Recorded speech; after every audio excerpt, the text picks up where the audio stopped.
السلام علیکم ورحمۃ اللہ وبرکاتہ۔ الحمد للہ رب العالمین والصلاة والسلام علی رسول الامین وعلی آلہ وصحبہ اجمعین ومن تبعہم بإحسان الی یوم الدین۔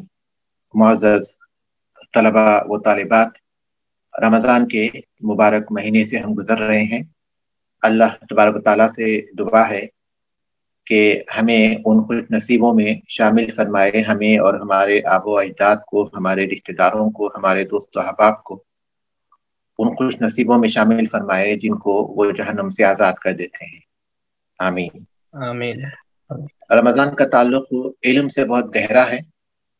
رمضان کا علم سے بہت گہرا تعلق ہے، اگرچہ کہ سلف صالحین سے جو بات منقول ہے وہ رمضان میں عبادت پر زیادہ توجہ دینا ہی منقول ہے، لیکن اس کے ساتھ ساتھ کچھ وقت انسان اگر علم کے حصول کے لیے لگائے تو وہ چیز بھی مطلوب ہے، کیونکہ علم ہی عمل کے لیے بنیاد ہے۔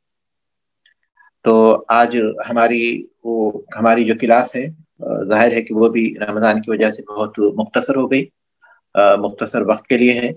تو ہم اس مختصر وقت کے لیے جو بھی ہو سکتا ہے علم حاصل کریں گے، اور باقی اوقات میں جہاں تک ممکن ہو باقی اوقات کو اللہ تعالیٰ کی عبادت میں صرف کرنے کی کوشش کریں گے۔ تو آپ کے پاس سبق کھلا ہوا ہے بابو موانع الارث۔ میرا خیال ہے کہ موانع المیراث اگر پڑھنے سے پہلے جو آخری مسئلہ ہمارے پاس تھا جس کو ہم حل نہیں کیے تھے اس کو بھی حل کر لیں گے، تاکہ تھوڑا سا مناسخات میں آپ لوگ پختہ ہو جائیں۔ اس سے پہلے میں نے 2 مسائل آپ کے پاس بھیجے تھے حل کرنے کے لیے۔ ایک مسئلہ تو ہم نے حل کر لیا تھا، اب دوسرا مسئلہ میں یہ چاہتا ہوں کہ آپ لوگ حل کریں۔ تو اس مسئلے کو کھول لیں۔ جو مسائل میں نے بھیجے تھے، جو تمرینیں میں نے بھیجی تھیں، اس میں جو دوسری تمرین تھی اس کو آپ اگر کھول دیں گے تو انشاءاللہ اس کو ہم لوگ حل کر لیں گے۔ اور اس کے بعد پھر ایک اور بات ہے وہ آپ کے اختیار میں ہے، اور وہ یہ ہے کہ ہم مناسخات میں 2 حصے پڑھ چکے ہیں۔ پہلا مناسخات کا میں نے جیسے ذکر کیا تھا کہ پہلے میں یہ صورتحال ہوتی ہے کہ جو وارث ہوتے ہیں، مناسخات میں جو وارث ہوتے ہیں وہ مختلف نہیں ہوتے۔ یعنی ہم نے یہ پڑھا تھا کہ اس میں اس کی 3 قسمیں ہوتی ہیں۔ مناسخات میں وارث بننے والوں کی 3 قسمیں ہوتی ہیں، 3 صورتیں بھی ہم کہہ سکتے ہیں۔ پہلی صورت یہ ہے کہ میت ثانی کے جو ورثاء ہیں، کیونکہ مناسخات کہتے ہی اس کو ہیں کہ کسی کے فوت ہو جانے کے بعد اس کی وراثت کی تقسیم سے پہلے اس کے وارثوں میں کوئی فوت ہو جائے، اس کو مناسخات کہتے ہیں۔ تو اس کی پہلی حالت یہ ہے کہ میت ثانی کے ورثاء میت اول کے باقی ورثاء ہی میں منحصر ہوں اور ان کا ترکہ اس سے مختلف نہ ہوتا ہو۔ یہ پہلی حالت ہم لوگ پڑھ چکے ہیں۔ دوسری حالت یہ ہے کہ ہر میت کے وارث دوسرے میت کے وارث نہ ہوتے ہوں، یعنی پہلی میت کے جو وارث ہیں دوسری میت کے جو وارث ہیں وہ ایک دوسرے سے وہ ان کے وارث ہوتے ہیں، یعنی میت اول کے وارث میت ثانی کے وارث نہیں ہوتے، اور میت ثانی کے وارث میت اول کے وارث نہیں ہوتے۔ اس حالت کی 3 قسمیں ہم لوگ پڑھ چکے ہیں۔ ایک تو ایک تقسیم، اور دوسری تباین، اور تیسری توافق۔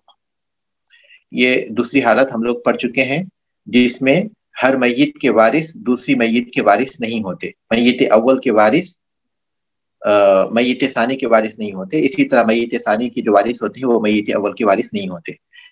تیسری جو حالت ہے وہ ہم لوگ ابھی نہیں پڑھے ہیں۔ میت ثانی کے وارث میت اول کے باقی ورثاء ہوتے ہیں، میت ثانی کے جو وارث ہیں وہ میت اول کے باقی ورثاء ہوتے ہیں، لیکن ان کی میراث اس سے مختلف ہوتی ہے، یا ان کے ساتھ کوئی نیا وارث شامل ہو جاتا ہے۔ یہ ہم نہیں پڑھے ہیں، اور یہ کتاب کی عبارت میں مذکور بھی نہیں ہے، یہ کتاب کی عبارت میں مذکور بھی نہیں ہے، کیونکہ ظاہر ہے کہ جو علم ہے وہ مرحلہ وار طلبہ کو دیا جاتا ہے، تو اس مرحلے میں اس کی ضرورت نہیں، اس لیے کتاب کی عبارت میں نہیں ہے۔ اب آپ لوگوں کو اختیار ہے، چاہے تو ہم لوگ اس مسئلے کو بھی، اس کے بھی کچھ مسائل حل کرتے ہوئے آگے بڑھیں، یا پھر جتنا کتاب میں ہے اتنا ہم باقی رکھ کر آگے کا جو سبق ہے موالی المیراث اس کو ہم پڑھ لیں. یہ آپ لوگوں کو اختیار ہے کہ ہم تیسری حالت کے بارے میں کچھ مثالوں کے ذریعے اسے سمجھنے کی کوشش کریں یا پھر جتنا ہم پڑھ چکے ہیں اس پر اکتفا کریں. آج تو ہم لوگ جو ہمارے پاس مثال ہے، جو ہمارے پاس ایک نموذج ہے، اس پر اکتفا کر لیں گے، اور اس کے بعد جو وقت بچے گا اس میں اصول الفقہ پڑھ لیں گے. اگر آپ لوگ چاہتے ہیں تو آئندہ کلاس مناسخات کا جو تیسرا حصہ ہے اس کی کچھ مثالوں کا رکھ لیں گے، یا اگر آپ اس پر بس کرنا چاہیں تاکہ زیادہ ثقیل نہ ہو جائے، زیادہ بھاری نہ ہو جائے اس طرح کی مسائل، تو اگر آپ لوگ چاہتے ہیں تو ہم کتاب پر اکتفا کرتے ہوئے جتنا کتاب میں دیا گیا ہے اتنا اکتفا کرتے ہوئے ہم لوگ اس کے اگلے سبق میں منتقل ہو جائیں گے انشاءاللہ. یہ آپ لوگ مجھے بتائیں آپ کی کیا رائے ہے. یہ پڑھ لیں گے جو آپ بتا رہے ہیں، وہ پڑھ کے آگے جائیں گے انشاءاللہ. اتفاق اسی پر ہے یا پھر اکثریت اسی پر ہے؟ جی جی انشاءاللہ. شیخ صاحب اگر آپ کو لگتا ہے کہ ہمارے لیے یہ بھاری ہو جائے گا تو پھر آپ نہ کروائیں، لیکن اگر آپ کو لگ رہا ہے کہ ہم جو مین چیزیں ہیں اس کو ہی اگر ہم مطلب سمجھ لیں زیادہ بہتر ہے. کہ اگر کہیں کوئی مطلب آگے سمجھتے ہیں تو کہیں ایسا نہ ہو جو پہلے والا ہے وہ ہماری سمجھ سے گزر جائے، مطلب ہمیں سمجھ ہی نہ آئے. آپ کو کیا لگ رہا ہے، آپ بتائیں. شیخ مؤلف نے کتاب اس میں ترتیب دی ہے، وہ جس موقع پہ جو چیز مناسب ہے اسی لحاظ سے لے کے چل رہے ہیں. تو ممکن ہے کہ کچھ چیزیں بیچ میں ایسی آئیں کہ جن کو سمجھنے کے بعد وہ والا مسئلہ سمجھنا زیادہ آسان ہو جائے، تو اس لیے انہوں نے آگے رکھا ہو، تو پھر اسی سیکوینس میں چلیں. جی ہاں، کیونکہ یہ ان کی جو کتابیں ہیں عمدۃ الفقہ کے مؤلف کی، وہ 3 مراحل میں ہے. یہ سب سے پہلا مرحلہ ہے، ایک پہلا مرحلہ ہے، اس کے بعد متوسط ہے، اس کے بعد پھر زیادہ تفصیلی ہے ان کے جو فقہ کی کتابیں ہیں. تو یہ سب سے پہلے مرحلے میں انہوں نے اسی پر اکتفا کیا ہے، اور انہوں نے جتنا ذکر کیا ہے اس سے کتنا تفصیلی اور ہم پڑھ رہے ہیں، مطلب ہے کہ ہم اسی پر اکتفا نہیں کرتے، سمجھنے کے لیے ہم کو جو ہے مزید کچھ سمجھنے کی ضرورت ہوتی ہے، تو اس لیے ہم بہت سی چیزوں کو اس میں شامل کرتے ہیں. یہ اس کے سوا کوئی راستہ نہیں ہوتا. کیوں؟ کیونکہ کتاب کی جو عبارتیں ہیں اس کو سمجھنے کے لیے ضروری ہوتا ہے کہ ہم کو مختلف چیزیں اس کے ساتھ پیش کریں تاکہ اس عبارت کو سمجھ سکیں. وہ تو اس کے ساتھ ضروری ہے، لیکن اب یہ زائد حصہ ہے، تو اس میں بھی میرا خیال یہی ہے کہ جتنا کتاب میں کیا گیا ہے اس پر اکتفا کریں تو یہ بہتر رہے گا. یہ بہتر رہے گا تاکہ وہ واقعات زیادہ بوجھ نہ بن جائے. کیونکہ یہ مسائل اگر ہم لوگ جتنا سیکھے ہیں مناسخات کے، اگر سیکھ گئے تو گویا ہم جو ہے 80% تو کر چکے ہیں مناسخات میں، صرف 30% حصہ رہے گا، اور وہ اسی کی بنیاد پر ہی ہے، زیادہ مختلف نہیں ہے. لیکن ظاہر ہے کہ وہ آگے مراحل میں انشاءاللہ آئے گا. تو اس تمرین کو ہم لوگ کرتے ہیں. اب آپ اس کو حل کر کے بتائیے، آپ کے سامنے ہے، تو ان اسٹیپ کو آپ سامنے رکھیے، مراحل کو اپنے سامنے رکھیے، اور اس کے بعد جو ہے پھر ایک کے بعد ایک آپ اس مسئلے کو حل کیجیے. کہتے ہیں کہ حالکن عن زوجۃ و ثلاثۃ اخوۃ لأب، ایک شخص کی وفات ہوئی ہے، ایک بیوی اور 3 اخوہ لأب ہیں.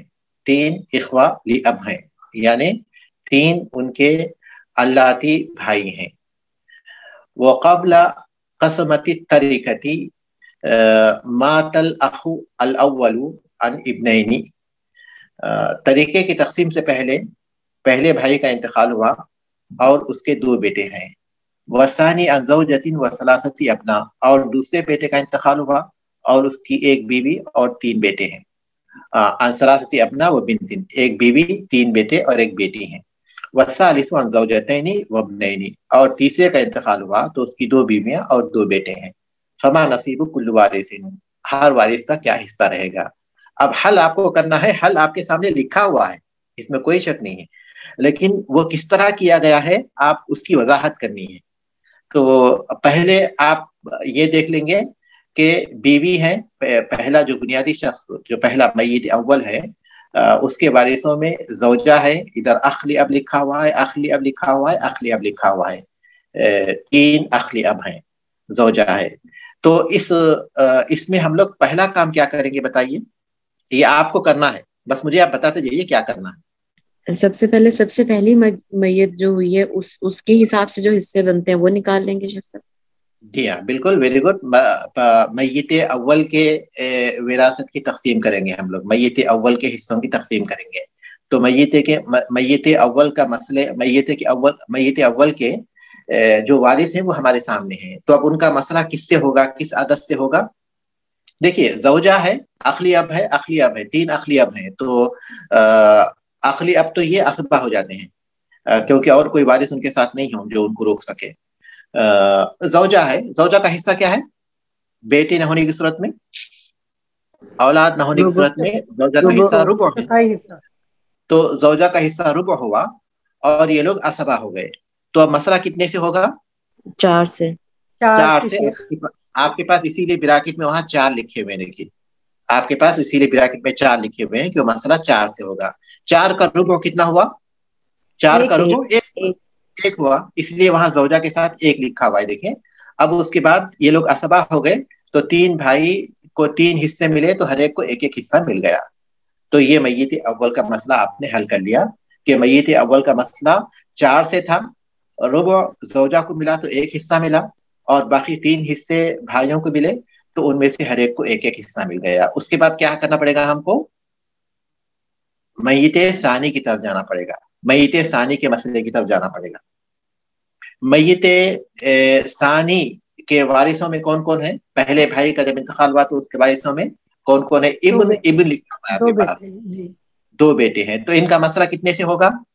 ان کی وراثت کی تقسیم مسئلہ کتنے سے ہوگا؟ ان کا مسئلہ دیکھیے عدد الرؤوس کے اعتبار سے ہوگا, کیونکہ جب ان کے ساتھ کوئی صاحب فرض نہیں ہے, جب کوئی صاحب فرض نہیں ہوتا بلکہ صرف اسبہ ہی ہوتے ہیں تو ان کا مسئلہ عدد الرؤوس کے اعتبار سے ہوتا. تو یہ 2 ہیں تو ان کا مسئلہ 2 کے اعتبار سے ہوگا. 2 میں سے ہر ایک کو 1 حصہ ملے گا, ہے نا؟ ٹھیک ہے. اب اس کے بعد ہم کو جو ہے میت ثالث کے مسئلے کی طرف جانا پڑے گا. میت ثالث میں دیکھیے زوجہ ہے, ابن ہے 3 بیٹے ہیں اور پھر بنت ہے. ٹھیک ہے. تو اب یہ بات تو آپ کے سامنے بالکل واضح ہے کہ ابن اور بنت یہ دونوں اسبہ ہو جاتے ہیں, بنت بھی ابن کے ساتھ مل کر اسبہ ہو گئی. ٹھیک ہے. اب یہاں زوجہ ہے, زوجہ کو کیا ملے گا؟ زوجہ کو بیٹوں کی موجودگی میں کیا ملتا ہے؟ سمن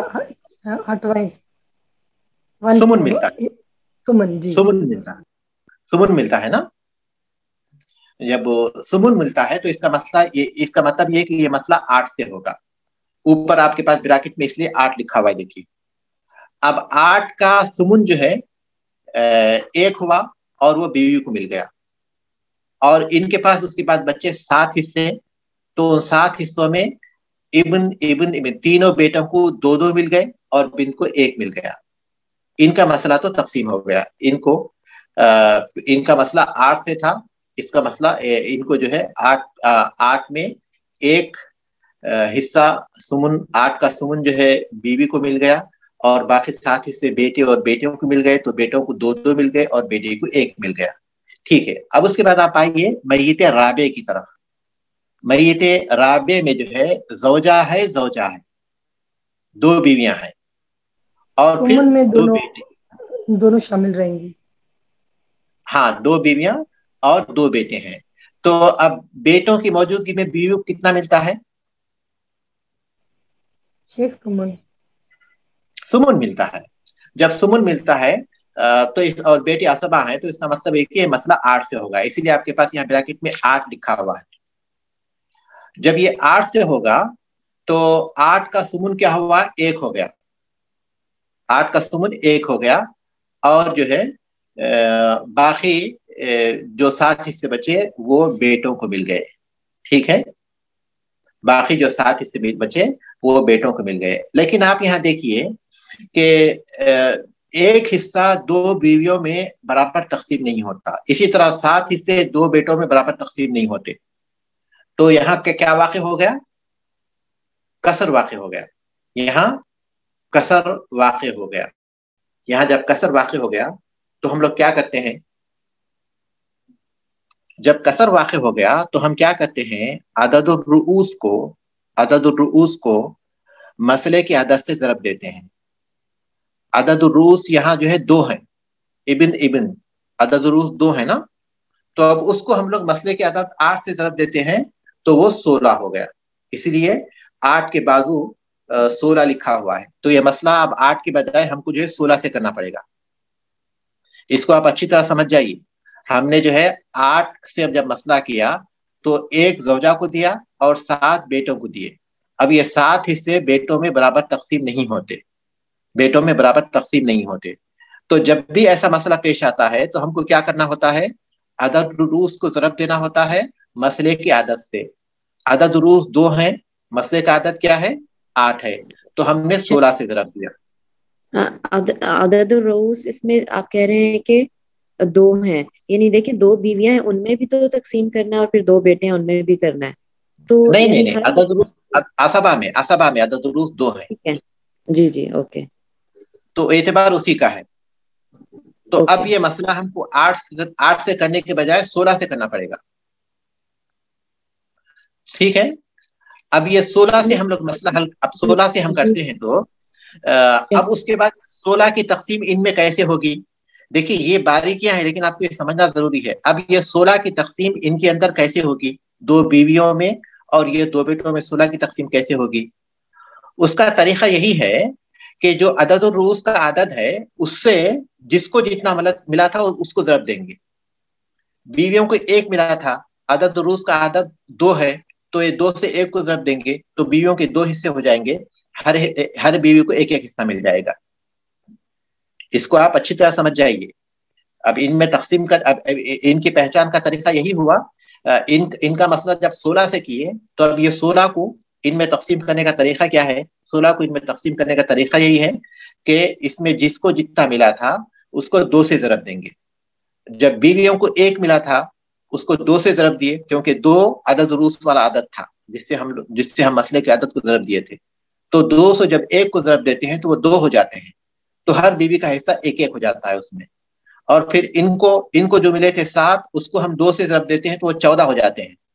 تو اس طرح ان کو 14 ملتے ہیں اور ہر بیٹے کا حصہ 7 ہو جاتا ہے. شیخ صاحب یہ جو آپ نے کہا نا کہ اعتبار جو ہوگا وہ اسبا پہ ہوگا، یعنی یہاں پہ تو 2 بیویاں ہیں اور 2 ہی اسبا ہے. اگر اسبا کہیں پہ زیادہ ہو جائیں گے تو پھر ان کو ان سے ملٹیپلائی کیا جائے گا، یعنی اسبا کی جو تعداد ہوگی اس سے ملٹیپلائی کیا جائے گا. بلا شبہ جو عدد ہوگا، عدد الرؤوس جو ہوگا اسی پر ضرب جی. اسی سے ضرب دیا جائے گا. یہاں دونوں ایک جیسے ہی ہو گئے نا، بیویاں بھی 2 اور بیٹے بھی 2. آپ سمجھیے آپ فرض کر لیں گے کہ 1 بیوی ہے. اگر آپ فرض کر لیں گے کہ 1 بیوی ہے، اگر 1 بیوی وہاں ہوگی تب اگر 1 بیوی بھی اگر وہاں ہوگی، مثال سمجھے کہ 1 زوجہ ہے، تب بھی ہم کو جو ہے یہ دیکھنا پڑے گا کہ یہ 7 حصے 2 بیٹوں میں برابر تقسیم نہیں ہوتے.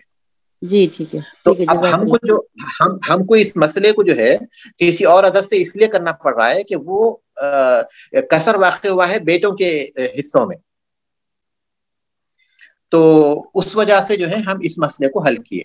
شاہ صاحب میں یہی کہہ رہی تھی کہ بیوی کے ان کے حصوں میں بھی تو کسر واقع ہوا ہے نا، وہ بھی 1 حصہ تھا اور 2 بیویوں میں تقسیم کرنا تھا، وہاں پہ بھی تو کسر واقع ہوا تھا. لیکن ہم کو جو اعتبار کرنا ہے وہ ان کے اعتبار سے کرنا ہے، اسبا کے اعتبار سے. ٹھیک ہے.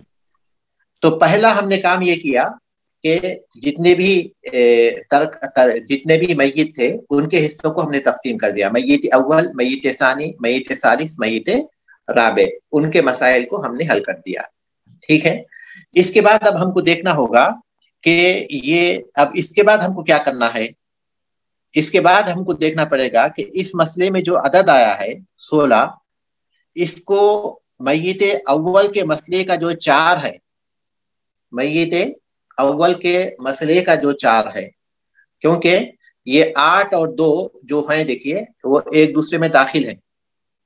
8 8 8 آپ براکٹ میں آپ دیکھیے، پہلے میں 4 ہے، دوسرے میں 2 ہے، تیسرے میں 8 ہے، چوتھے میں 8 ہے، پانچویں میں 16 ہے. اب ہم نے 16 سے کیا تھا اس مسئلے کو ہم نے 16 سے کیا تھا. تو اب اب ہم لوگ دیکھیں گے تو 8 8 یہ سب ایک دوسرے میں داخل ہے. تو اب ہم لوگ کیا کریں گے، یہ جو 16 کا عدد ہے اس کو میت اول کے مسئلے 4 سے ضرب دیں گے تو وہ 64 ہو جائے گا، اور اس کو کہتے ہیں جامعہ. یہ ہے عدد جامعہ. اس سے پھر سارے حصے صحیح طور پر تقسیم ہو جائیں گے. یہ عدد جامعہ ہے.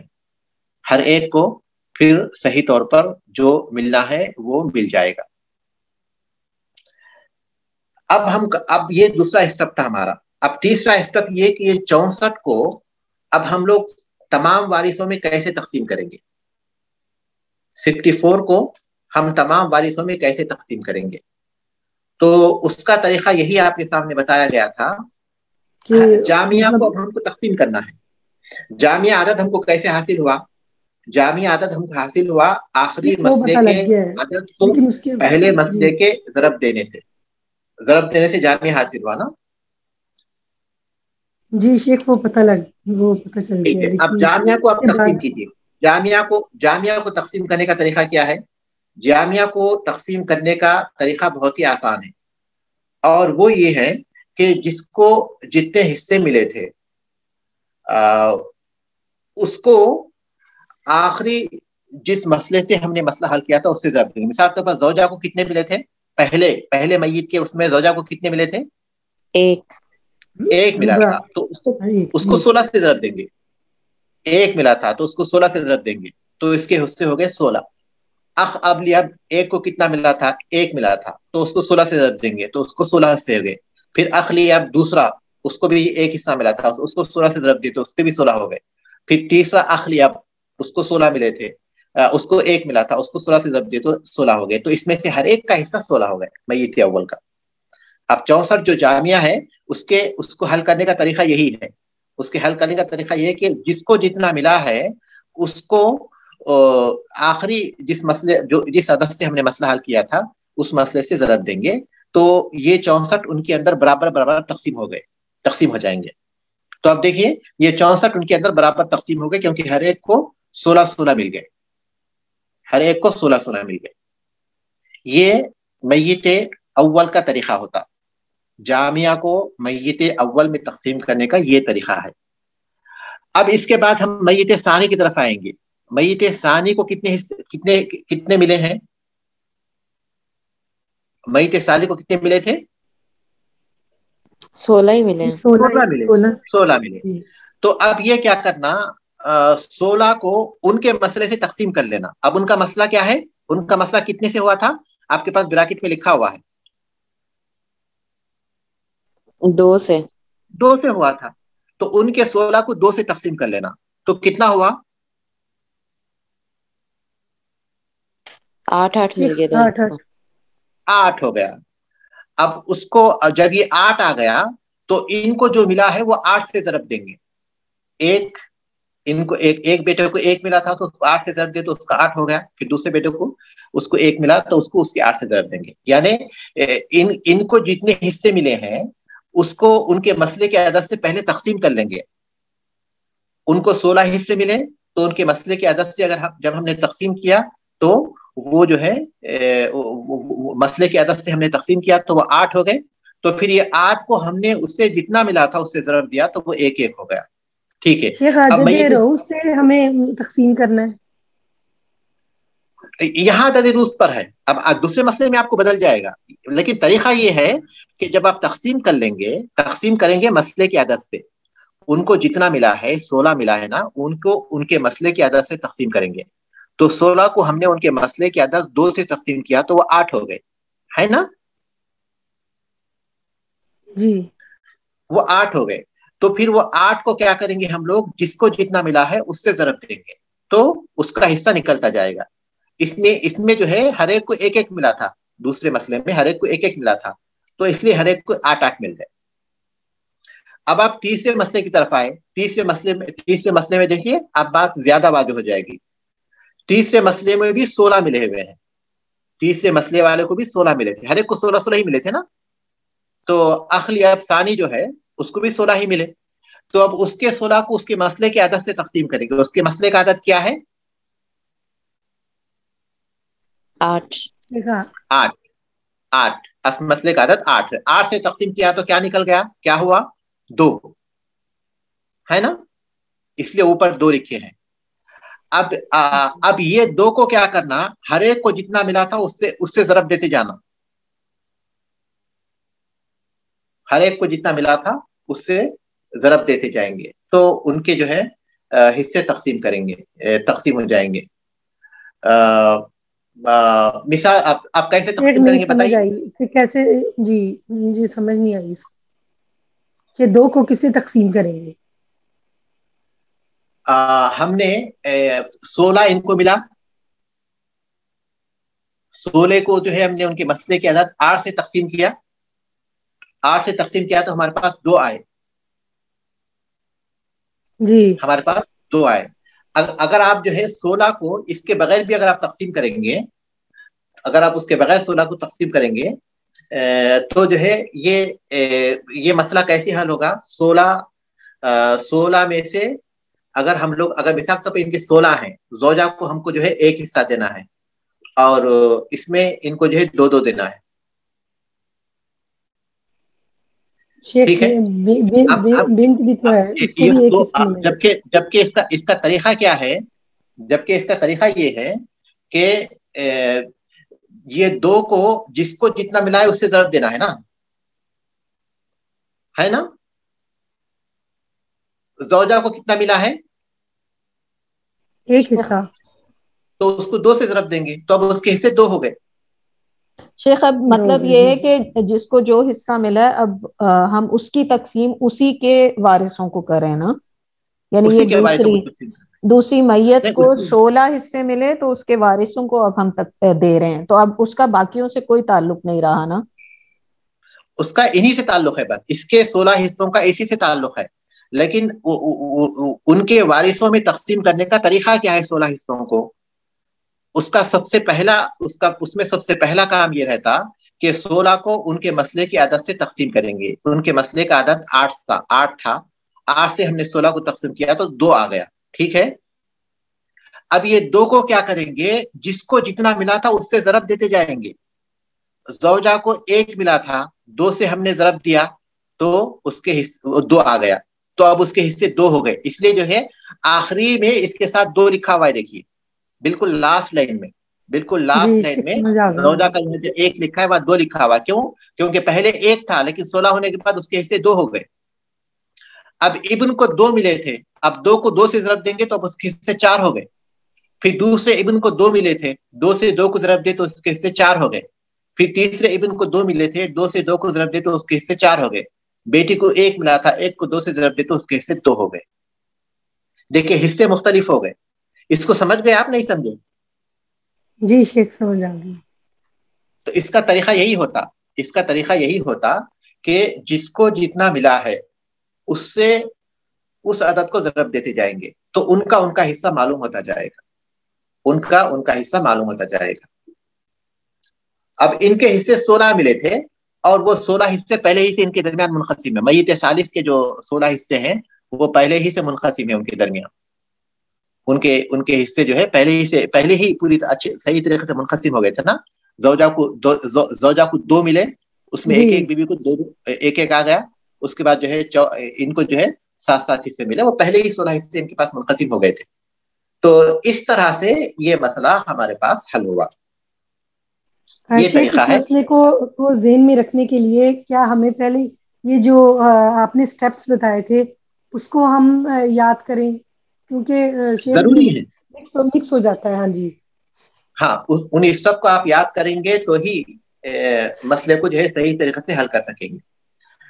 پہلا کام یہ ہے کہ آپ جتنے بھی میت ہیں ان کو ان کے حصے دے دیں گے. دوسرا کام یہ ہے کہ جو مسئلہ آخری میں مسئلہ جو نکلے گا اس مسئلے سے جب ضرب دینا ہے تو ضرب دے لیں گے. جامعہ ہم کو معلوم ہو جائے گا. جب جامعہ معلوم ہو جائے گا تو ہم اس کو کیا کریں گے؟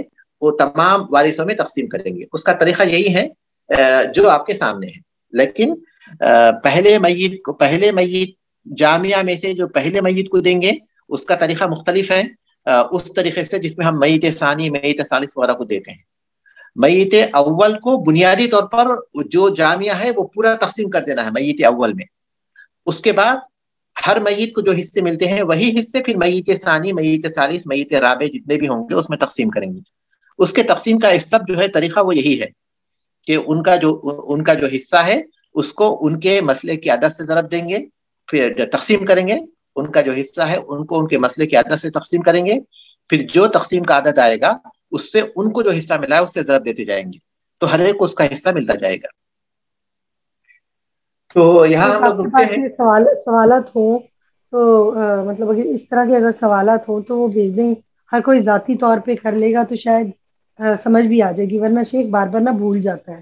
تو اگر آپ کے ٹھیک ہے پاس ٹھیک ہے. سوالات ہوں گے تو بھیج اور دیجیے بھی گا. ہے سوالات، اور بھی ہے، میں بھیج دیتا ہوں انشاءاللہ، گروپ میں جی بھیج دیتا ہوں.